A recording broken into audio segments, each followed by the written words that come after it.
first episode of the Ask Dave Show. Today I'm here with photographer extraordinaire Liam Gillan. Tell us a little bit more about yourself, mate, and why is it that you chose photography?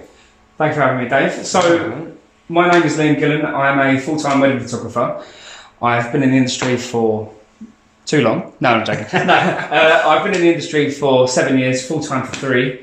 And I originally got into photography because it was, it was just so creative in the day. So I started off doing nightclubs, all of like the nappy nights. You did nightclubs as well? Yeah. Oh, Nappy nights. That. It was, that was really fun back in the day. And I still see a lot of people that still recognise me for them times, which was quite fun. But I ended up shooting my first wedding. It was around 7 years ago. And ever since then... So you was quite young when you started then? Very young. Yeah. No one took me seriously at all. I think I was maybe 16 when I shot my first wedding. So obviously a 16-year-old, 17-year-old, 18-year-old, no one takes you seriously. But managed to work hard and ended up just pursuing it as a full-time. Yeah. And now here you are. Now here I am. I remember when I first met you. I mean, I was working the warehouse. I was still in management then, wasn't I? And you was riding around the forklift. He was a tough manager. Yeah, I was nice. I was alright. You got your holidays when you wanted them, didn't you? But no, I even remember then. You always used to say one thing, that was, "I'm a photographer and I just work here to pay the bills." All the time. I think that is the big thing to do with mindset, though. When you go forward with a lot of things, you have to have the right mindset. If you know you want something, you've got to do it, and that's what I always appreciated. So when you first showed me your wedding photos and things like that, I remember sitting there saying to you, "You're way too good to be here." You were speaking through it, and I said to you, "You'll be my wedding photographer one day." Funny enough, and I was. He was last year. He was obliged, but that's it. No, you forced me. That's what it was. But no, honestly, your work, mate, is absolutely tremendous. Thank you. But you know what you said then? It's like every job I've ever had, I've always been the wedding photographer. So I put this on Facebook not so long ago. So I said I used to work at McDonald's. I used to work in a bar. We worked in the warehouse. But every job I had, I was a wedding photographer. Yeah. I told them I lived it. I breathed it. Anyone that knew me, regardless of what job I was in, I was a wedding photographer. So and ever since then, it's just been who I am. So I sometimes introduce myself as photographer Liam Gillan. As cheesy as it sounds, it's who I am. That's it's like, it's live part of your identity. You can really tell that. It's just 100%. really part of your identity. And for you to do that from such a young age, it just goes to show you knew what you wanted to do. And that doesn't often happen. I mean, I've just turned 31 now. I've only just decided what 31? What are you talking about? What's he talking about, this guy? Getting old. I look twice as old. Honestly, I'm getting old. But no, that is that sort of mindset that you need behind everything now. Because if you don't, you're one of the lucky ones where you found your passion early and you've actually pursued it. A lot of people hide away from it and think, I'm not good enough and things like that. And with you, I did notice that. You had something different about you. It comes with its own struggles as well, because obviously I have always done the photography, and I have had my other jobs as well. But there's times that I haven't been able to, not to sound like sorry for myself, but there was like a massive chunk of my life where you couldn't go out clubbing because you were photographing the clubbing, if that makes sense. You wasn't out with your friends because you were doing gigs. And for the years that people didn't know that I was grafting, they see the success now, and it's like they didn't see all the years of hard work that was put into it. Overnight success, it took 5-6 years to get there. Yeah, that's exactly it. So you hear that all the time, don't you? People don't see the legwork that goes in behind it, and you was always grafting. But it was like you said, I've been doing it since I was 16. I think I started first. How old are you now? 25. 25. I look 50, but it's fine. Harry's laughing in the background because everyone knows I do. But honestly, it's I've got a kid, so this is why. This is why I'm receding. That's why don't talk about receding hairlines. I got you on that one. I got you, trust me. But it's been a phenomenal process. But obviously, what we were saying, people don't see the years and years and years of the grafting. And I also put this online not so long ago. It's like all the work that I'm doing today, I was doing 3 years ago, prepping for today. And what I'm doing today, I'm prepping for 2 years' time. So people don't realise that. They think all of these really good weddings, all of these but I've done destination weddings as well, and it's like because the wedding industry is always well in advance. Most people, like we got married, we decided to get married in 7 months. It was like a quick phone call, can you make it? Yeah, great. And that was it. We got lucky to be able to book you in that time. But most other people, they're paying it off 2-3 years in advance, aren't they? So how do you cope with that sort of long distance thing? Do you ever worry about things like people cancelling and stuff like that? You do. And I'd say honestly, you do get couples cancel, because I think what people seem to forget is even though you're planning a wedding for 2 or 3 years' time, you're still in a relationship for 2 or 3 years. I know that sounds really crazy. But you do. Like people might fall out of love. They might have arguments, like split decisions, and then the wedding's off.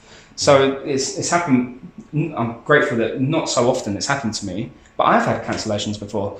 But you book in enough that hopefully it doesn't make much of a dent. If it's like if someone cancels in like an off-peak month, that's when you'll feel it more. But yeah, you save your money, you do well. Like you kind of budget for the whole year. So you just put that sorry, mumbled a little bit then. No, you're doing well. Okay. So if you was to pick just one moment of that defines that your career, what would you say that one defining moment? That thing where you just went, that's it now. I've got to take that plunge. No more. Relying on a job. It was the point of, obviously, when we was working at the warehouse, there was only so many times I could ask for a holiday off until they realised that I was doing it. That's why it always comes to me. Yeah, it always came to you because you'd give it to me. Yeah. But people, how can I word this? Sorry, I'm just trying to think of that. How do I word it?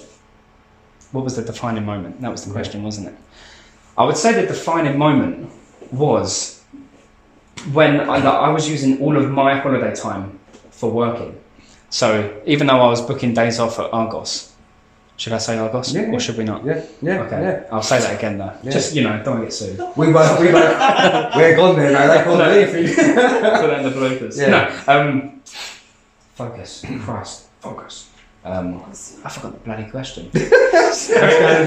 Defining moment. What is your defining moment? That moment where you sat there and went, I can't. Oh yeah, okay. Defining moment. So I was getting really annoyed of working 24/7, but I was booking my own holidays for work, and then whenever I needed my own time off, or if I was overrun, or if I was running myself into the ground basically because I was doing so much.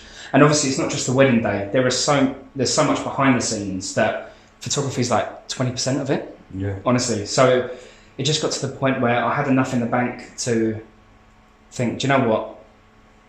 I could probably do this now, but I had to make sure. Well, do you know most people say have 6 months rent behind you? Yeah. I had a year. I knew I had a year's worth of income that I would have earned at Argos coming in for the next year. So I thought, even if I just... Is that through pre-bookings and things like that? Yeah, pre-bookings, yeah. So obviously people pay deposits and everything, but I knew that in the next year, I'm going to earn equal to or more than what I would have done at Argos. So that's when it made more sense to put all of my effort into it. Yeah. Does that make sense? Yeah, because it was just, if you could do something that you love, why not try and pursue that full time? Because it was killing me. It was obviously the commuting and everything. You was like a destroyed man. And you were just walking in, he was like, I just really don't care, Dave. I really don't. Yeah. I got it because it was nice to see it, because not most other people, managers, would just be getting the whip out and say, crack on with it. But because I knew what you was trying to achieve, it was always that's why I stuck you out in the yard. I was like, go and go out there, go fill yourself out some empty pallets and that, go on, go out there. But it is though, it's one of the things where you do at some point need to just take that gamble, don't you? You just need to go, fuck it, I'm going to go out there and do it. Like you said, I was young and I was I'd say lucky. I worked hard, but I did get this break early on in my career. Some people get it much later on, like in their 50s, 60s or beyond, They see something and then they want to kind of pursue it. But a lot of my friends, they're not self-employed, but it's appreciating that my time and their time's different. So, You're a big lover of the law of attraction. Yeah. Right? I'm a big lover of the law of attraction. That ain't no secret. I'm never going to lie about that. When I learned that, it changed the game. For me, the pinnacle point was the book The Secret. Yes. And I remember telling you about that book once before we was in Ireland. So I said, go off, read that and see what you're thinking. Yeah. And I noticed once you read that book, it changed. But give us an example of how the law of attraction had helped you take that step. Because a lot of people think it's all woo-woo stuff and all that crap, but it ain't. When you break it down, it's basic science and just basic sort of mind programming, isn't it? If you cut out the waffle, it's got basic mind programming. So give us an example of how law of attraction sort of has shaped you in your business. Well, I would say until you introduced me to the law of attraction, I had no idea about it. I didn't even know it was a thing. I know you can think of like positive thoughts and everything, but until I even saw the film online, The Law of Attraction. Was it? That's the name of the film? The Secret, yeah. Oh, The Secret, of course it is, yeah. It was on YouTube. Yeah, so that'd be The Secret, yeah. But even just seeing that, very mixed opinions on it, because I think that it helped me because I knew that I was going to pursue what I wanted. So having that mindset of, I'm going to get all the clients I need, I'm going to get the weddings I need, I'm going to get the money that I want, that helped me massive. But I think sometimes people can take that too far and not put enough effort into it. So it's, I could say, I want to be this worldwide photographer, which I'm not yet, but I'll get there. But it's, people might say, I want to be this worldwide, world-renowned photographer and never do anything about it. So they won't put in the graft for it. Yeah. So not just photographer, but it could be anything, couldn't it? So. But for me, the law of attraction helped massively because it does help that mindset of just giving you more focus as to where you want to go. And just that general mindset. When you know that if you put something out into the universe, don't let anything disrupt that coming back to you with negative thoughts and stuff. We all get negative thoughts. It's all natural and things are thrown in our place to test us. But I've had my setbacks. I've had more setbacks than you can think of. But you grow past them. So the thing is, there's always a lesson in those setbacks, though. Of course, I think you brought up the point of that's one thing I think the Secret doesn't quite touch on enough. It does mention it a lot, but it doesn't highlight that importance of the law of action to go along with it. Because anyone can manifest on paper. Anyone can be woo-woo. You can whatever it is you want to do, pray to your gods, however it is that you want to visualise yourself. If you don't get off your arse, it ain't going to happen. That's exactly. It really is that simple. But if you've got that goal and you've got that focus and you always move towards it, you're naturally always going to come across opportunities to push yourself forward. If they go wrong, they go wrong. But that is a lesson you needed to learn, because if you don't, it's like people win the lottery. You're not prepared for all that money. No. That's why it goes wrong. 90% of the time, most people go broke because they hadn't programmed themselves into that wealth. They've got it overnight and now they fucked it. Me and Harry, who's working behind us. Say hello, Harry. It's got an awesome beard. It's got here down to here. We literally had this conversation 3 days ago. We said that there's no pleasure in winning the lottery because you haven't worked for it. Yeah. You haven't earned it. Like it's. I'll take it. I'll take it. You can take it, but deep down, there's no imagine that thought process of one day turning over enough sales. You look at your bank statement. £1 million. I'm just saying £1 million as an example, but it's like obviously a lot of people, they play the lottery hoping for some instant win. That's the people that they don't want to put in the law of attraction. They just want things given to them without putting the work in. So without earn that million by earning it. Yeah, and you learn how to look after it in that process as well. Yeah, of course it is. If you're getting $1 million overnight, the amount of people go out and they'll buy a $700,000 house, a Lamborghini, well, they don't realise it's now got no money. They've got to fund that house, they've got to run that Lamborghini, and now they're fucked. You know Most people that win $1 million are not a millionaire because they've instantly spent it. Yeah, instantly. Yeah, exactly. But I know we're talking millions, and it sounds ridiculous because you want it to be realistic to people that obviously watching, but we do what we do because we love it, and. The law of attraction just helped massively with the mindset of just working positively. Yeah. Always trying to not have that negative mindset and putting in things that are going to actually benefit your business. Yeah, that's it. It's about and my personal life as well. Yeah, it's personal responsibility. And the thing I like about the law of attraction is it affects you across your entire life. 100%. And a lot of people just think of what stuff can I get. The stuff. It's not. Don't focus on the stuff. Focus on the lifestyle that can bring, and the stuff will come with it. And then, because you'll find, I'm into my cars. I love my cars to pieces. I know nothing about cars. Yeah, so they're two different people. You know what I mean? Yeah. But for me, I know I'd always shop and change my mind. So why am I focusing on a Lamborghini or a Bentley? Because if I did get one, in 2 years' time, I change it for a new one. So it's not going to be that. No, that's it. You got to focus on the lifestyle and going to get it. And when I see somebody like yourself, who's still quite young, taking on the law of attraction, using it. Seeing it work, because it happens quick. Now, some people do get a lot of success really fast, but as soon as you see progress is progress. Yes. And when you start to see little wins and little success, you know it works. Some people, their journey them little wins are so important. Yeah. I wish I knew this when I was 21. I wish you came into my life and told me about the law of attraction. Yeah. At a younger age, sorry. You knew what you wanted to do when you were 16 years old. You pursued it.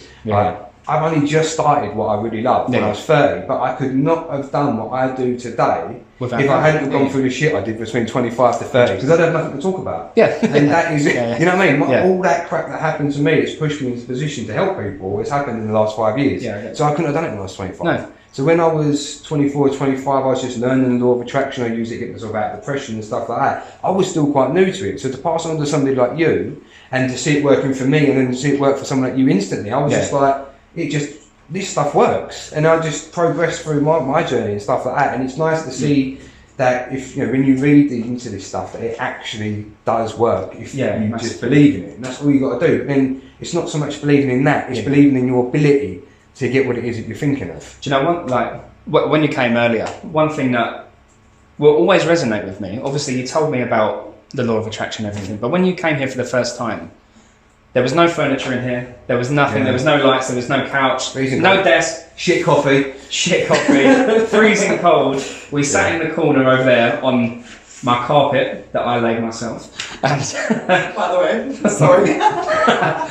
But honestly, it was, you said it's so nice to see that something's manifested from the effort that you've put in. You're not just that forklift driver that was... No, I was a good forklift trying to book driver. a day off to go take some photos now. You've got your own office, you've got staff at work with you, you're taking on apprentices and stuff like that, you've got better coffee. It's also all the important stuff in life. That's it. We've got 3 different types of coffee in here. You've got 3 different types. Yeah, I'm not going to talk about that now. Yeah, no. This is not a sponsored video. This is not a sponsored video. Yeah. So, what are your future goals for let's talk about your business. We won't go personal. Yeah, so what is your future goals for you and your photography business? I'd say quite honestly, I'm quite selfish. So obviously I've got my son, he's 2 years old, and things that I'm working on now, I didn't want it to be like a new year, new decade kind of thing, but I thought, why not?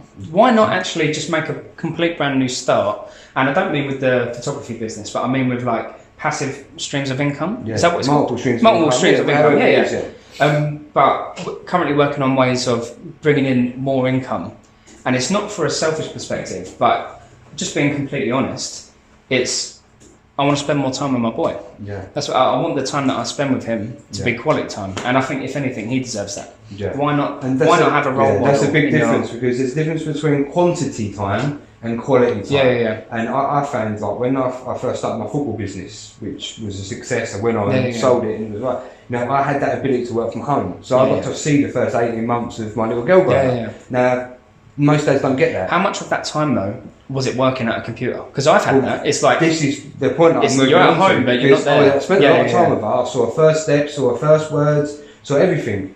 But a lot of it was quantity time, it wasn't quality time. And this is where sometimes people think, I want to spend more time with my kids, and I couldn't wait to get back to work and put myself into another project or something like that, because I was spending too much family time and she wasn't getting enough out of it. And as things have expanded out, nursery, I'm moving on to new projects and things like that, and everything's a lot more better. And the fact that now you've gone from working in a warehouse and now working full time for yourself, and it's a lot of hard graft what you do. Now I've started video editing and doing my own thing. I see the dramas that are really, I'm nowhere near on your level when it comes to video editing and photo editing and stuff. But when you see that amount of work, I can see why you want to be able to have that extra income to have time. It's exactly that. So at the moment, I'm shooting on average it's about 45 weddings a year. Ideally, I would say I would like to shoot 20, 25, increase the price of that. So then that means, that's, as an example for now, 45 weddings, that's 45 different consultations, that's 45 different days of pre-wedding shoots. That's not just 45 days of editing, because I do all the editing myself. All of them days add up, and it's days that I'm not spent with my boy. So I want to possibly reduce the number of weddings I do, not because I don't love it, but with passive streams of income, I would love to be able to earn what I'm currently earning with the less weddings, just so I can spend more time with my boy, just so I don't have to shoot the extra 20 weddings to make up the money that I'm earning, so I can just spend it with him. A mentor of... That's why I'm selfish. I don't think it's selfish, but that's what I want. You've got to do what you've got to do. A mentor of mine, Crosley, he says, he's my mindset technician. and he says work less, earn more. Of course. So if you can up your prices and offer a better service and spend more time with your family, that is your work-life balance. You know what I mean? Work smarter, not harder. Oh, of course. Yeah. No, it's great though. But a lot of people don't, and it's that's a good saying though. Yeah, it is. Work. You've got to work smarter, not harder, because you can use your time twice and stuff like that as well. If sometimes the main things people do is they try and do it themselves. So if you can outsource bits and stuff like that, the bits that are harder for you, that's another way you can go with it. These are all different things that a lot of, especially like when you class it as a small business, you're a one-man, two-man business.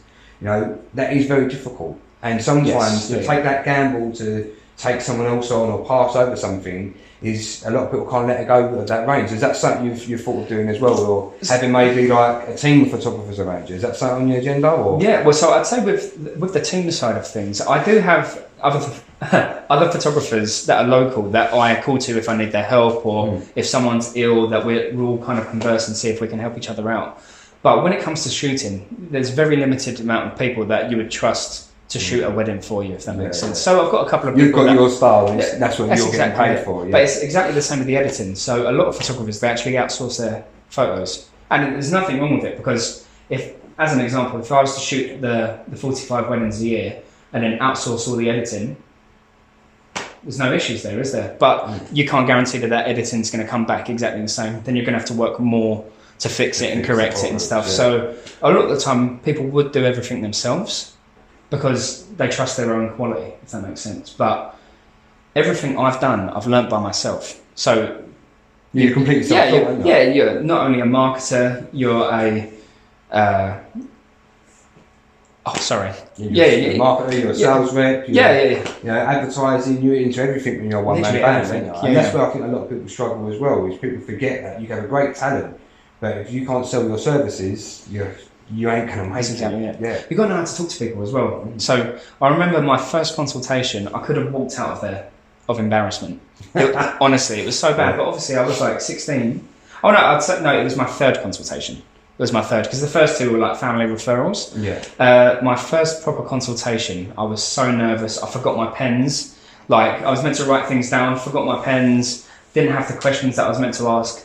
And this was also something that I can relate back to now. It's like fail to prepare, prepare to fail. Yes. I said that wrong. Fail to prepare, prepare to fail. But it's honestly now, so when you're turning up to a wedding day, it's making sure that you know that all the batteries are charged, you know all the memory cards are formatted, you know all of the names that you need to, you know all of the shots that you're going to get. And it's all just planning beforehand for...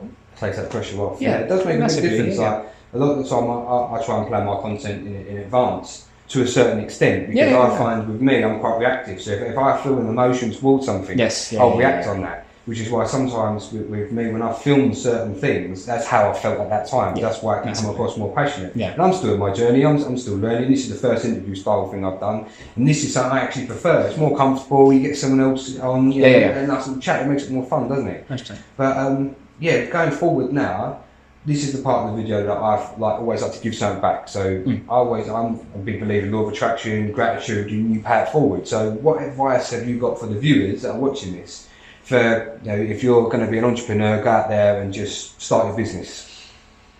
I would say you have to, planning is always key with regards to everything. So you can't just get up and leave your job if you've got nothing. Like if you've got parents' money and you've got the capabilities of living at home, etc., you haven't really got many outgoings, for example. So like the points that you made in your last video, if nothing bad's going to come from it, then it's not really a goal. Yeah. It's not really a goal. So it's any advice that I would give is work hard, give good service, and make sure that what you're charging is of value to people. Like if you're not making someone else's life better, you're wasting your time, kind of thing.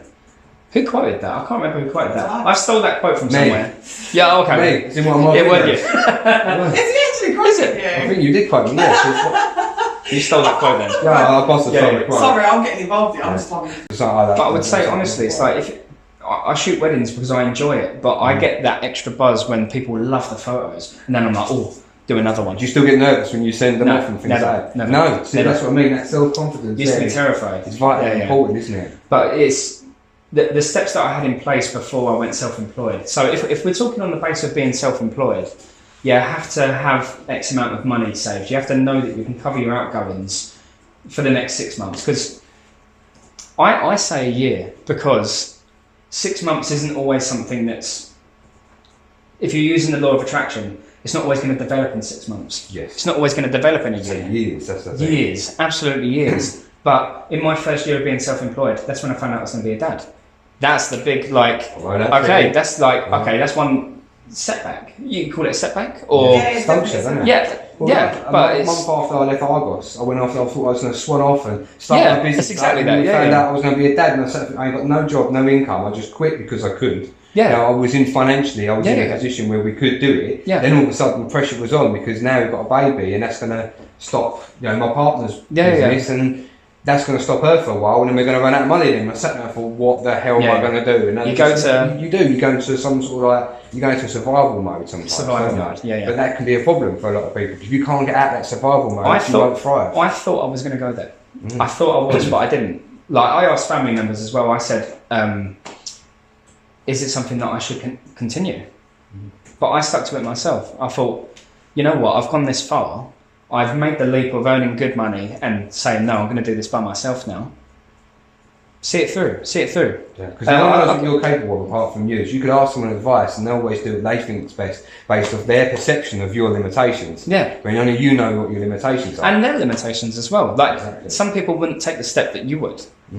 Like, me and Harry, we've been best friends for 10 plus years. But the reason we've been best friends is because we've always been on the same mindset. Yes, and that's very important when you've got that team and stuff like that around you and you're socialising with people, you have to have that same mindset. Yeah. And so many people you see, especially once you just start talking about the law of attraction, there's a better way of living. Yeah. It's like some people, you almost look down their nose at you and say, you're a psycho, what are you doing? You talk about it's not a better way. Yeah. And I just want to sit there watching EastEnders and complain about everything. We're talking about positive thinking. Yeah. And it's mental how some people can go out there and it annoys you because I'm so passionate about it. But when you know that it works, and all you're actually asking people to do is just be a bit more happier, don't be so fucking miserable, it works out a bit better for people. So many times I've had this conversation, it's like, I don't care who I talk to, what job they're in, as long as they're happy doing it. So if it doesn't matter what job you work in, be the best at it.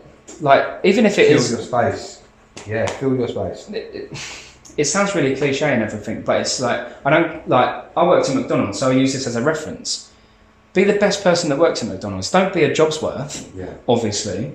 Make friends and stuff, but it's no grass. But I mean, be the best at it. Enjoy it, because you're only wasting your own time otherwise. And if you're bitching and moaning and complaining about it, do something about it. Get a different job. Habit because sometimes people can be stuck in their jobs for years, and that habit builds up. And then what you bring that into your opportunities. That's one of the reasons I left Argos as well. That was a motivation. So there's no disrespect to anyone that's there because they're comfortable and they're happy.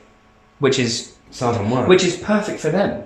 Like, some of the guys, they absolutely loved it there, but it weren't for me. That wasn't something that if I spent the same amount of time, that I would have been happy in.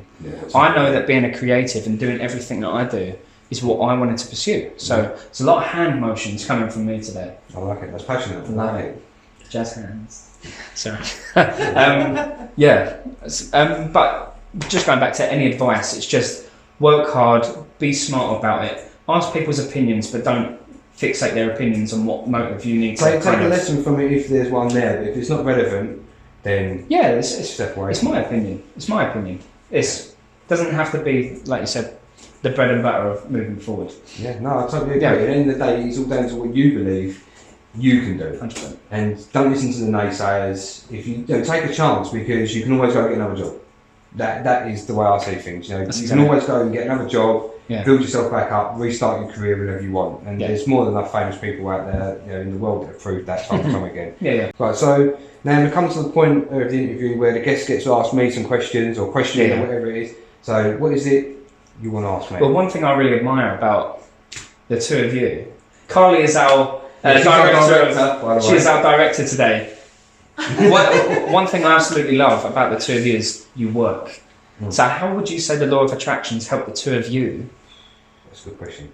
And this is unscripted. No, but one thing, how would you say that it's helped the two of you work together Because obviously you do what you do, you do what you do. How do you motivate each other when you don't have to go to work? We were talking about this today, actually. Yeah. This morning. Do you want me to roll this one? Yeah. So I think the thing is, when I use the law of attraction to drag myself out of a hole, I learned that personal development and things like that. I saw the benefits of it, and I think that sort of way of thinking, when you're around somebody a lot, it naturally starts to pass on to the other person. It took you a little while to come around to it, didn't it? Yeah. But then when you start thinking that way and you start getting the results, you start to realise that, just like my relationship video that I did, the first point I always make, you have to have a common goal that you're working towards. So sometimes, you've got to pick that person, you've got to pick that right person, don't jump in too quick, things like that, because if you're on two different pages, if one person wants to be rich and famous, the other person doesn't, that's going to cause conflict. And I think, me and you have always wanted the same things, the similar lifestyles, similar things, that helps a lot. Kind of taking from that, I think you can have different goals. Personal goals. Obviously, personal goals and everything, but if someone is, I'd say, one person in a relationship, if they have no drive to be successful, and you've got the other person that's success is all that there is, they can't meet. So it's quite nice that you've met at that level, you've inspired each other.